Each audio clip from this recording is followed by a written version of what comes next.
So today we are starting the chapter that is air and water. And in this chapter, we'll start with the water.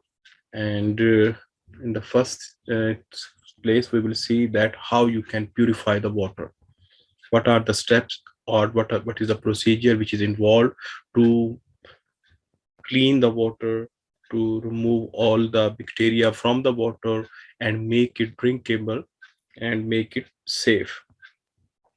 So for that, now normally the water which is used at home for drinking purpose or cooking or washing, so normally it is taken from the river or lakes or reservoirs. It is taken from them. And after that, because you know that river has some dirt particles, some clay, sand, and as well as the lake also have other bacteria inside it. So it is not preferable to use directly for all these drinking, washing, and cooking purposes. So before it will come to your home, it has to pass through certain stages or certain procedures, so it will be drinkable and safe for use.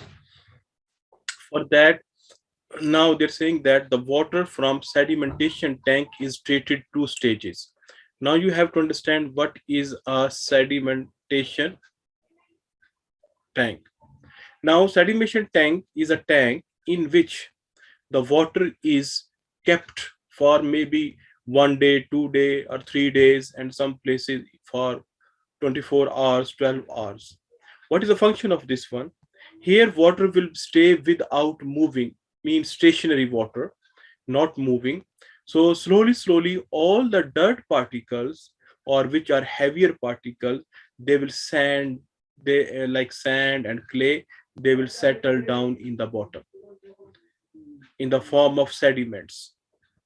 Okay, so this is known as sedimentation. Once again, the water is allowed to stay undisturbed in this tank, and due to this, slowly, all the dirt particles, all the clay particles or heavy particles, they will settle down here, and water will remain up.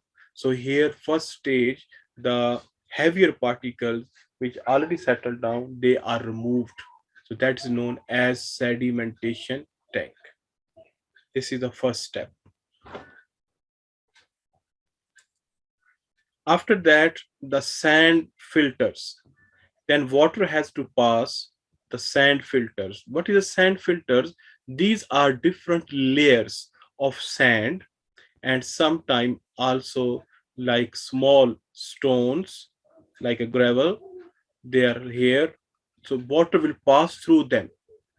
Water has to pass through them. For example, you can see here, water is coming from the top and passing through all these sand. Then from here it's going out. Then water has to pass through all these one.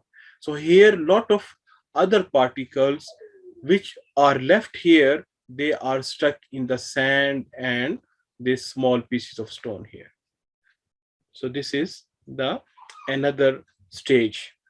After that, the other particles now which are almost invisible, or you can say that they are microorganisms, so they, here it is added, chlorine is added here, and chlorine is added here to kill germs or also to kill bacteria.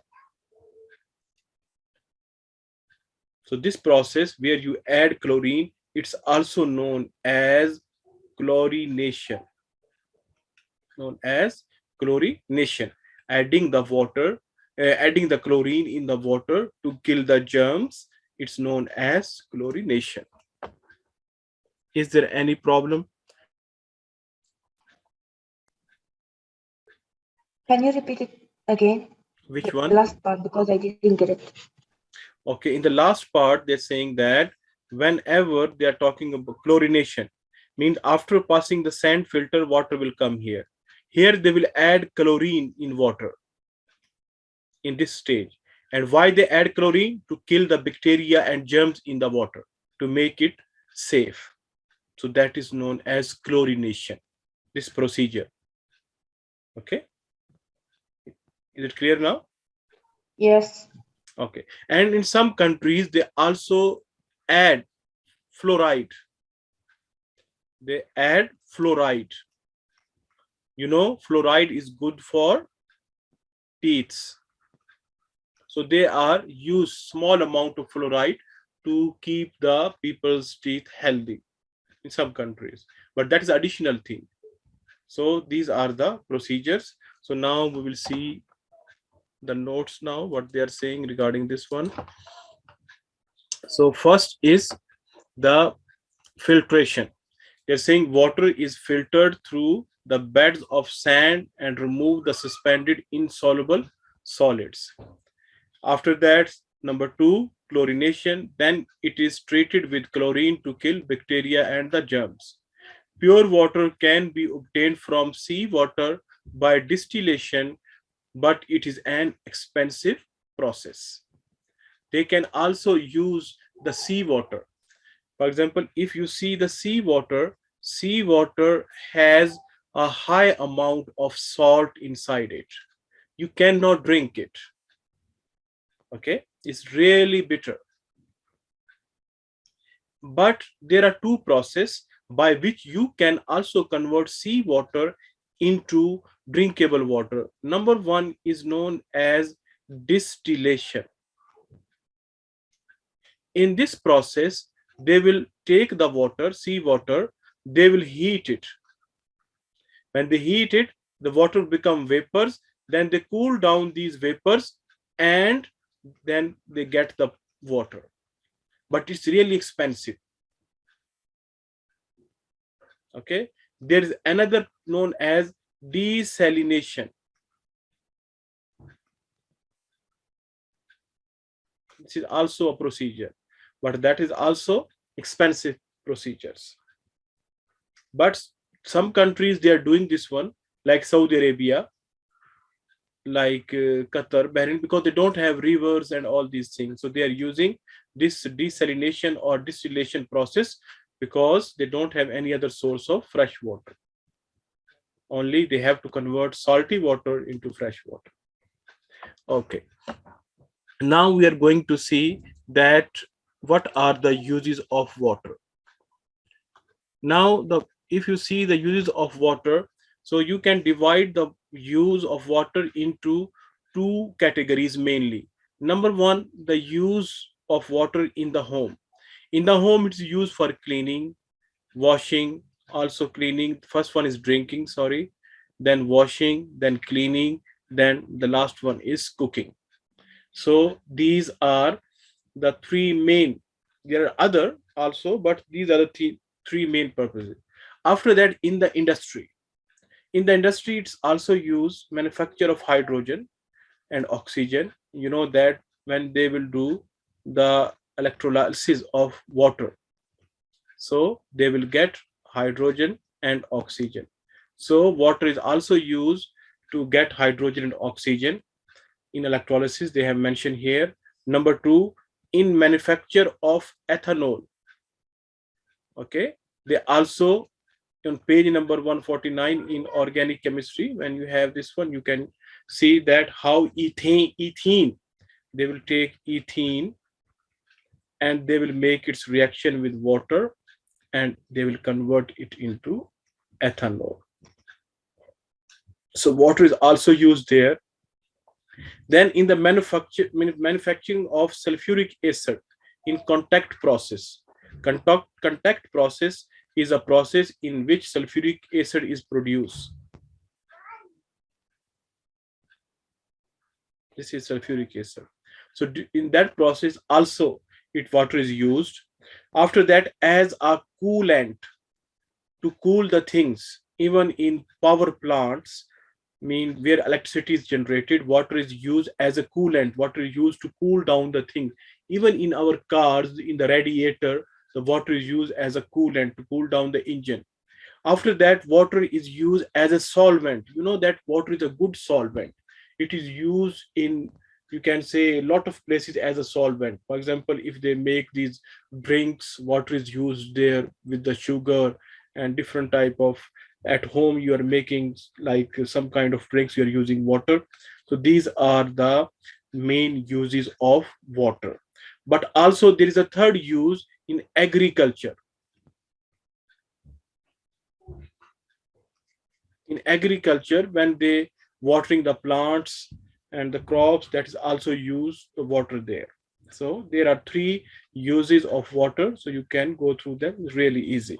Now we will see the electrolysis of water, how you will do the electrolysis of water.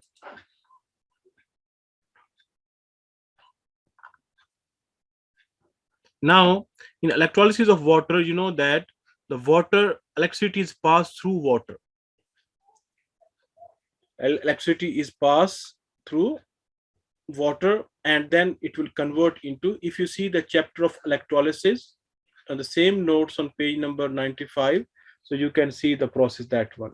And you already have the notes for electrolysis, and if you go there you can find how you can convert it. So hydrogen gas is formed at cathode and oxygen is formed at anode. So you will get that one, electrolysis of water. So this is the about water. Okay, so you can see here, first of all, what is water, how to purify the water, sedimentation tank, sand filters, chlorine is added. After that, uses of water at home, in the industry, and then they have given the example, electrolysis of water, which is used to get the hydrogen and the oxygen. Is it clear? Yes. Okay, now we start the air. Now in this, the air means that the air around us, you know that we breathe in air, but it doesn't mean that air only oxygen. Air is a mixture of gases, and the gas which is most largest in the quantity, that is nitrogen, and almost 78% is nitrogen. In some books you will find 79%, so no problem, both are correct. So 78 or 79, both go in the same thing. So this percent of nitrogen. So you can say here nitrogen how much? 78%. Okay. Then oxygen how much? 21% in the air. And other 1%, if you add both of them, so you will get 99%. And then 1% is remaining. That 1%, you have what? You have all noble gases. So argon, you have carbon dioxide, you have water vapors, you have some amount of helium, and then noble gases in all this 1%. So this is the composition of air. Composition of air means that air is made of what? So now we said that air is a mixture of gases. The large quantity of the air consists of nitrogen. After that, we have oxygen, and in 1%, it means very less amount, you'll find noble gases, you will find carbon dioxide, you will find water, but in the form of vapors like this. Or sometime also helium means also noble gases. So this is the composition of air. Now, how we can separate? For example, okay, we know that air is composed of all these things. So how you can separate these gases from the air?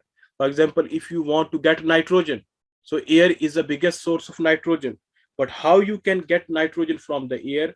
So the procedure which is used to separate the gases from the air, that is known as fractional distillation. In chapter 2 in chemistry, you also did the fractional distillation, and in your book maybe you have the example of water and ethanol. Both are liquids. When they mix together, so they looks like one liquid. You cannot, by seeing, you cannot tell them which one is ethanol, which one is water. How to separate them? Fractional distillation. And fractional distillation, what is the main idea, how you separate them? because difference of boiling point. It means that when they're talking about boiling point, so every gas or every substance, every liquid, whatever, it has its specific boiling point. All the substances, they have different boiling points from each other. So by using this technique, so you can separate them. You can separate them, and after that you can say get all these things. We will see that one by one. And for that, first of all, what you have to do, first of all, you have to remove the dust particles. If you want to do the fractional distillation of air, first of all, you have to remove the dust particles from the air. Air should be pure, otherwise these dust particles, they can block your, you can say, system or your plant in which you are doing fractional distillation. That is the first thing. Secondly, that water vapors should be removed. You should remove the water vapors from the air. Otherwise, these water vapors, they will freeze in the pipes and they will disturb your process of fractional distillation. So these two things two things you should do. First of all, remove the dust particles from the air and remove the water particles from the air, and then you can start the fractional distillation of air.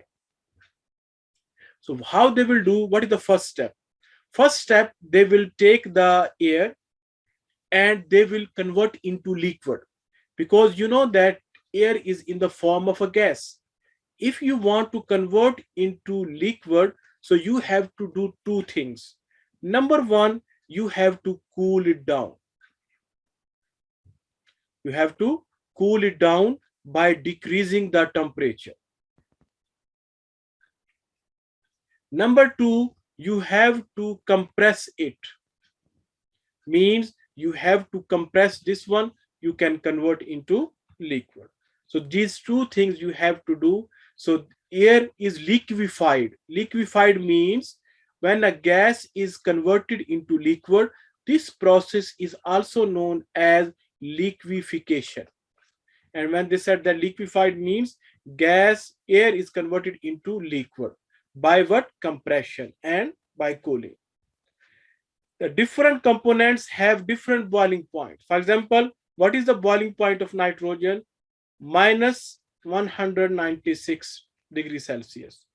Argon, you have minus 188 degrees Celsius. After that, you have minus oxygen 183 degrees Celsius. So like this, they are different from each other. Understand? So according to that, they will be separated one by one. Okay. How they will separate it? I will draw a diagram to make it more clear. For example, let's see, I will draw this one.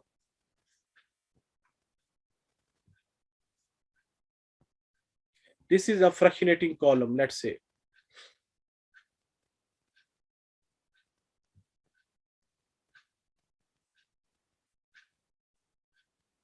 Okay. Here it has some pipes. These pipes, this pipe, this pipe is going out from here. And then you see here,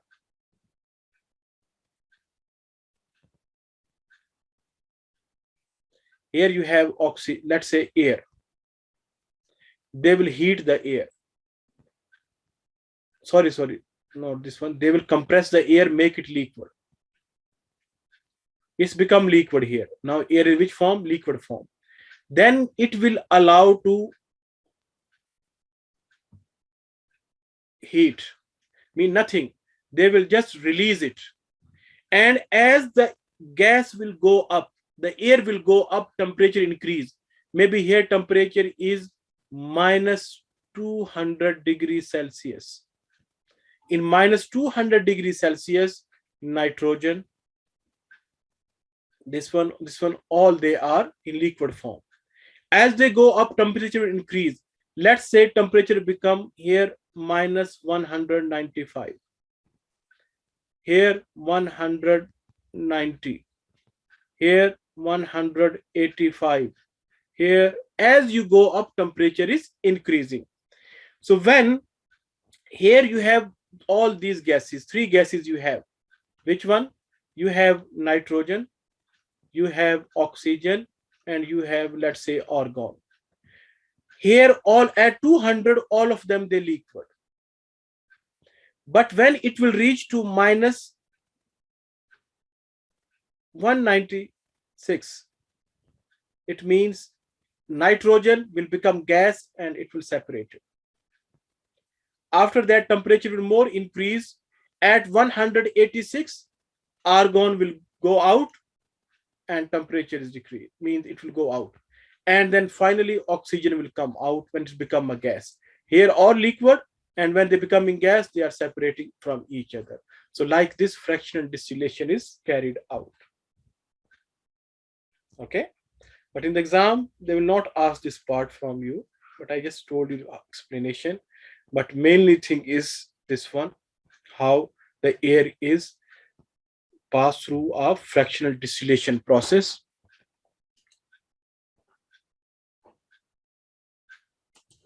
First step, the air is removed from the dust particle, removed from the air. That is the first step. Again, I'm explaining. You have to remove dust particles. Number two, you have to remove water vapors. Number three, liquefaction. And how you will do? By compressing plus cooling. After that, you have to do fractional distillation. And due to different boiling points, they are separated one by one. So this is known as fractional distillation of air. Is it clear? Yes. Okay. Now we will see the uses of oxygen, where the oxygen is used. So oxygen is used a lot of places. For example, you say the pure oxygen, it is used in medical field, mean in the hospitals, and especially for the people who has difficulty in breathing. Especially now, you know, the COVID, the situation now, you saw that person is on ventilator, so then they are giving oxygen to it, so it improves the breathing. Okay. And after that, in industry, it is used for welding. Welding means you have two metals, maybe you saw this one, and you want to join them. So they will do a procedure from where the sparks come out, a person do this one. That's no welding. Welding means you are joining two metals. That's known as welding. So it is used there also. First one in the hospitals, you can see here this person on the oxygen, and this is the welding plant where this mixed with the another gas acetylene and it is used there. Three, it is used also to making the steel. Remember, we just finished the, you can say, iron, extraction of iron, and we said that iron, if you want to make iron into steel, remember, so first you have to remove the carbon dioxide from it. And when iron in liquid form, so you will blow the oxygen, and that oxygen will react with carbon and remove it from the iron, so then you can convert into steel. It is used there also.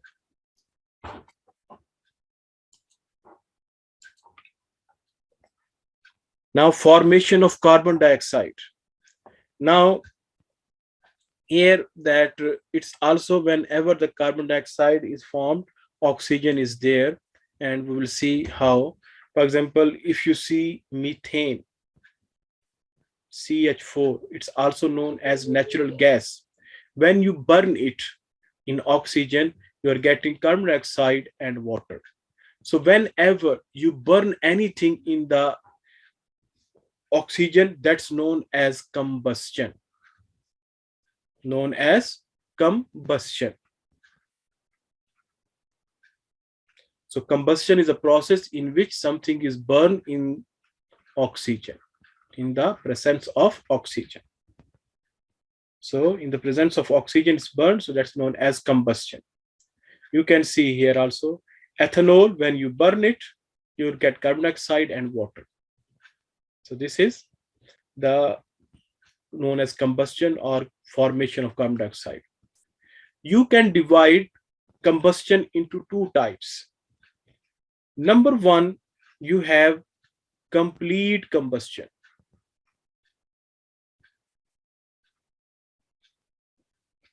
Number two, incomplete combustion.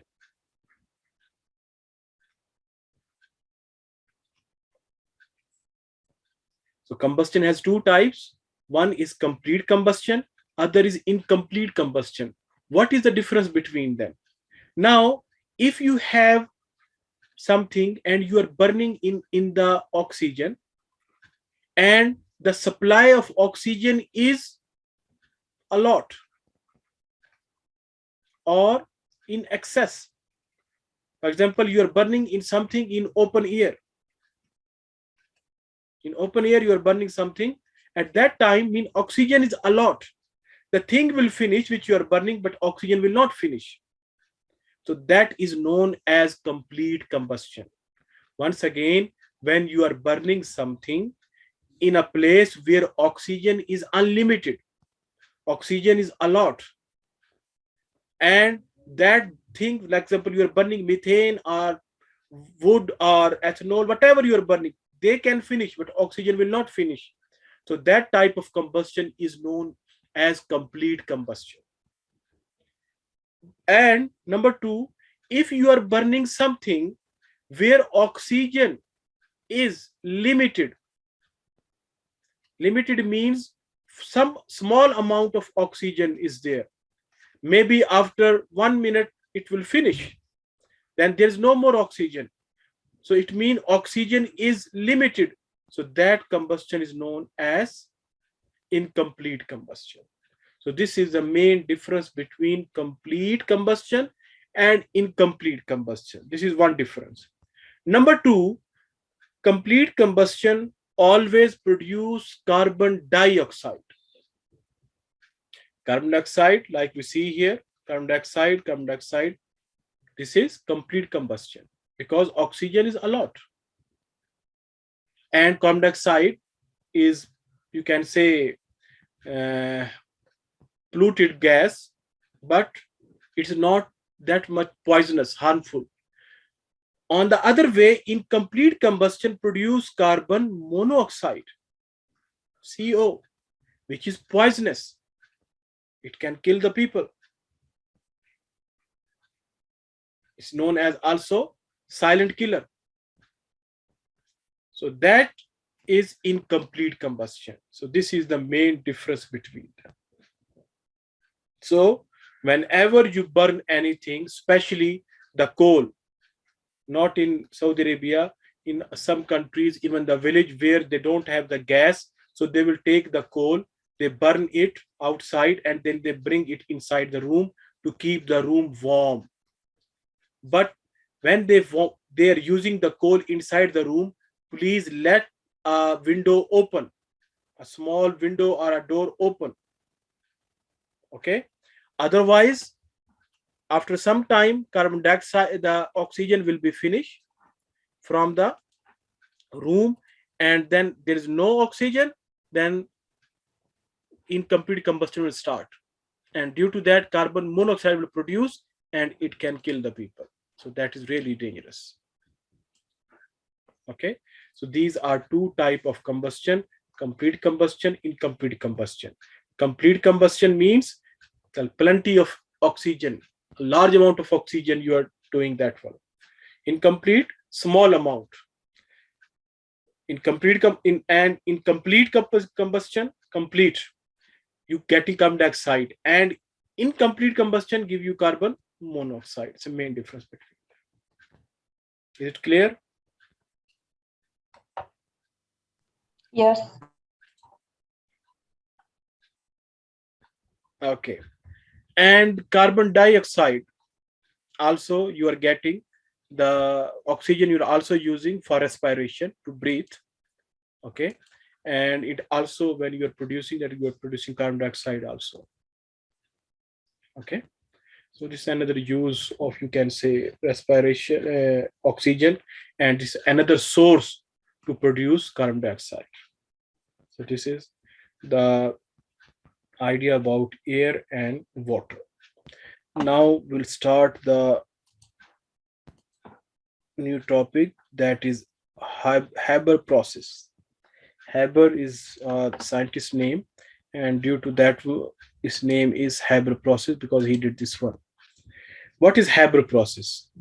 Haber process is a making ammonia, manufacture of ammonia, and the process which is used for that, that's known as Haber process. Please keep this in your mind. Whenever in the exam they're talking about the Haber process, so it means what?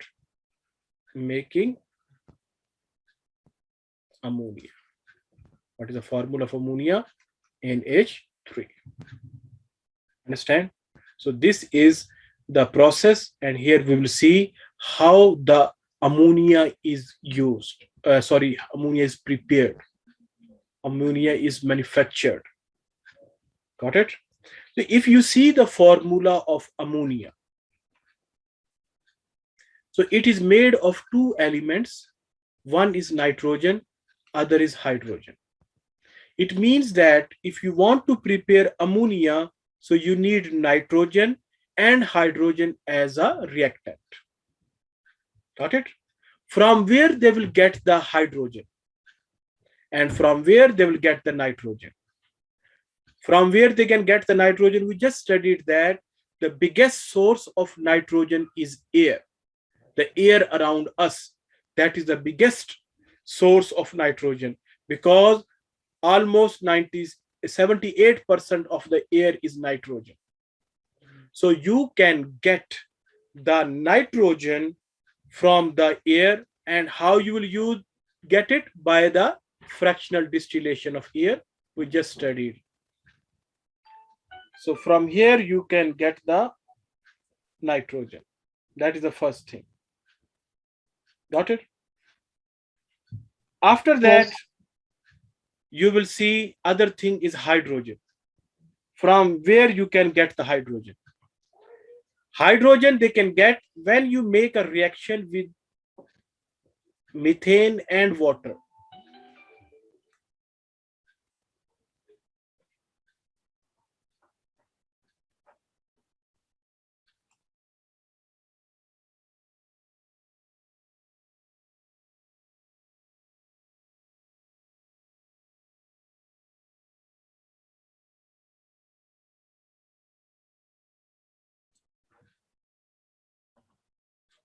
Okay. So here we are getting the nitrogen from the air, and we are getting hydrogen by this process. In this process, you can see that methane is reacting with water and giving you carbon monoxide and hydrogen. So from here, you are getting hydrogen. So we got nitrogen from where? From the air, and we got hydrogen from methane. So now we have both things now.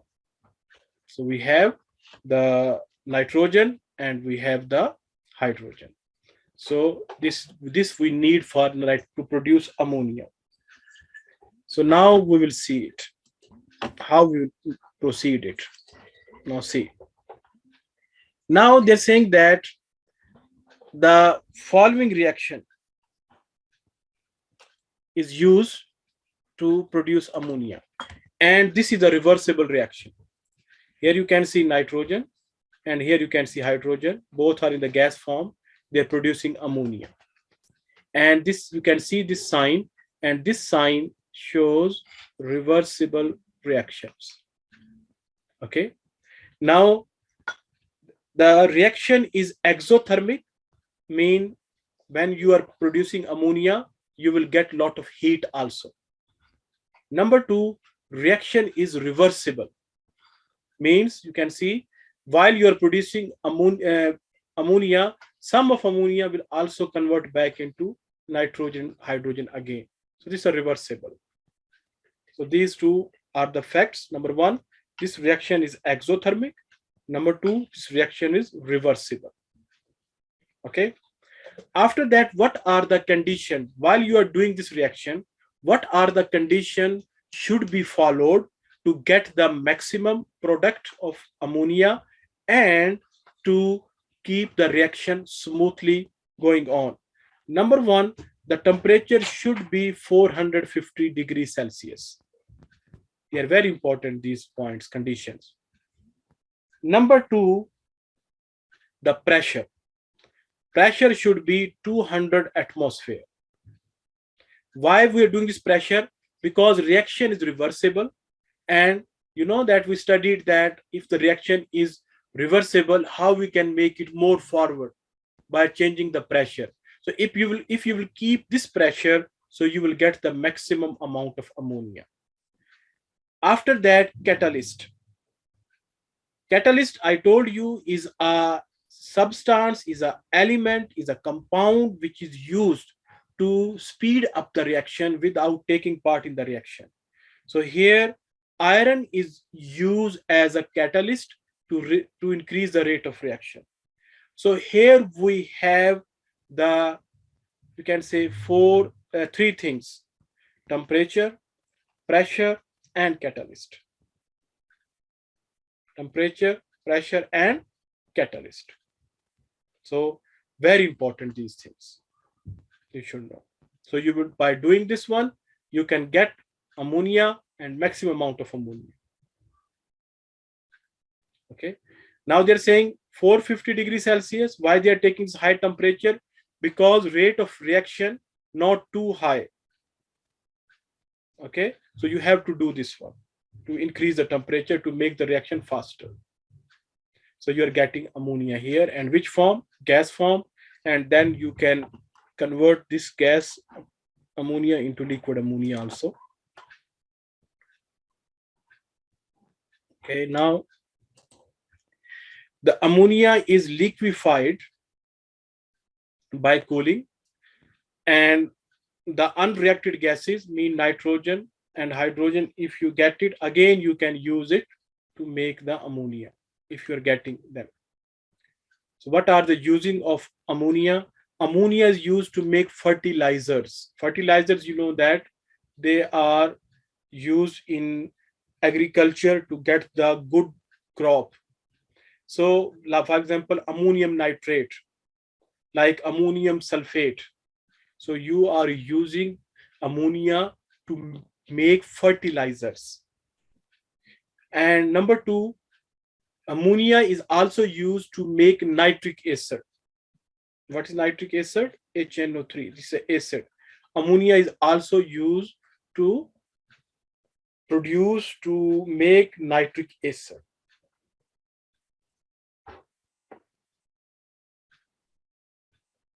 Is there any?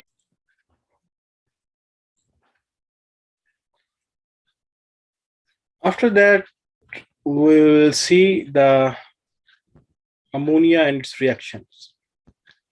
And here we can see that ammonia can also be you can also get it from the ammonium salts. Ammonium salts mean this NH4 is known as ammonium, and here it's chloride, so it is known as ammonium chloride. And if you will make the reaction of ammonium chloride with a base, sodium hydroxide, so you will get ammonia and water and salt. So in other words, they're saying that if you want to get ammonia, so you can also get ammonia from ammonium salts. Okay. And for this, you can do this process. What is this process? That ammonium chloride, you will making it little bit hot, and then you also add sodium hydroxide, means NaOH you added, and then the ammonium gas will go out, ammonia.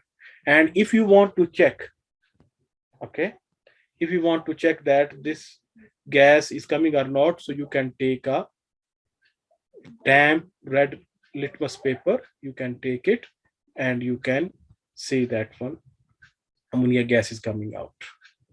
Okay, so we can say that ammonia is a uh, alkaline gas.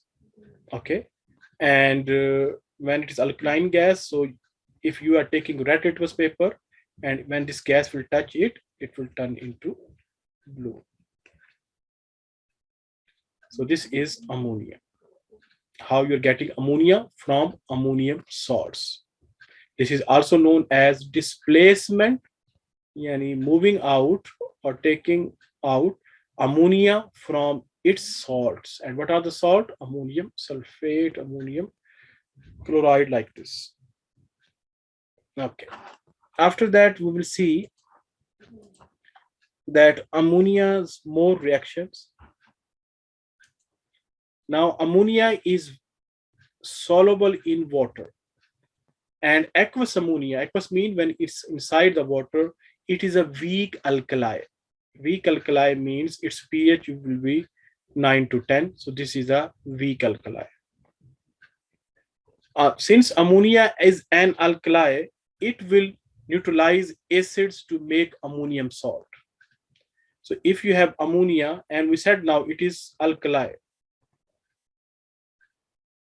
or base, so when it react with acids, we know that whenever you have acid plus base or alkali, what you will get? Salt plus water. So you are getting ammonium nitrate, and you will get water also. So this is known as ammonium, making a reaction of ammonia with the acids. And same thing, you are getting ammonium nitrate. Like this reverse. In the first place, we are breaking them to get ammonia. And here again, we are making reaction of ammonia and acid to get ammonium salt. And this is another example. So this is another reaction of ammonia with the acids. Now we'll see the fertilizers. As I just told you before, that fertilizers are the substances which are added to soil to increase the crop yield, mean to get the maximum crop. There are three things, three nutrients, three elements which should be in the soil to get the maximum growth of the plant and to get the maximum product. Number one, nitrogen, then phosphorus, then potassium. They are also known as NPK. So these three nutrients should be there. They are good for the plant's growth. So when the farmers, they are taking too many crops, I think you are doing in, if you're taking the environmental management, there is the why you use fertilizer, all these things. So when the amount of nitrogen, phosphorus or potassium become less in the soil, in the field, so farmer use fertilizers to fix the amount. And when they use the fertilizers, and for again the soil will get a sufficient amount of nitrogen, phosphorus and potassium to get the good crops. So here different fertilizers are used. For example, ammonium nitrate, ammonium sulfate, ammonium phosphate, urea. You can see all this one. So you can give, here you have nitrogen, here you have nitrogen, here you have nitrogen and phosphate, here you have nitrogen. So all you can see. And on some of the fertilizers, it is written that in this fertilizer, nitrogen is 21%, this is 16%, this is 8%, like this. So normally farmers take the sample of their soil to a laboratory. In the laboratory, they will check that soil, and then they will tell that which is less in quantity. Maybe only nitrogen is less, then they will use a fertilizer which has only nitrogen. If potassium is less, so they will use a fertilizer which has only potassium. Like this, they will arrange this one. So many fertilizers contain phosphorus and potassium compound as well as nitrogen compound. These mixed fertilizers are known as NPK fertilizer. If any fertilizer have all together nitrogen, phosphorus, potassium, so that type of fertilizer is known as NPK fertilizer. Is it clear?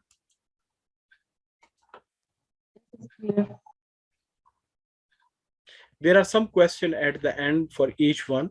For example, what is the advantage of ammonium nitrate over ammonium sulfate? So you have to check that one, because here more ammonia, ammonium nitrate, here nitrogen, but here only here less nitrogen here. So that is the. Then you have